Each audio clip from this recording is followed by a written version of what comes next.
Subject కి ఒక teacher ఉంటారు, అన్ని సబ్జెక్టులు నన్ను చదవమంటారు. ఇంత చిన్న బుర్రలో అన్ని ఎలా నింపాలి?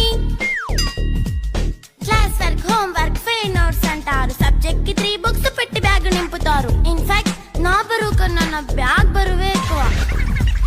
క్వశ్చన్లు, ఆన్సర్లు, సర్ప్రైజ్ టెస్టులు తమ్మి దాటుకొని మళ్ళీ స్కూల్ వ్యాన్ ఎక్కేసి అమ్మయ్య ఇక ఇంటికి వచ్చేసామనుకుంటే మార్క్స్ తక్కువ వస్తే చెయ్యాలి అసైన్మెంట్. రిపోర్ట్ కార్డ్ చూపిస్తే ఇంట్లో ఉన్న పనిష్మెంట్. హోమ్ వర్క్ చేయమంటూ మమ్మీ చంపుతుంటుంది. ట్యూషన్ టైం అయిందని డాడీ తరుముతుంటాడు. డాన్స్ క్లాస్ కి వెళ్ళమని తాతయ్య తిడతాడు. స్నాక్స్ తిని వెళ్ళమని నాన్నమ్మ ఆపుతుంది. ఇక అన్నీ అయిపోయాక కాసేపు టీవీ చూద్దామంటే మమ్మీ ఎంట్రీ ఇచ్చింది. బెడ్ యొక్క మంది చిన్న నాప్ తీసేలోపు తెల్లారిపోయింది.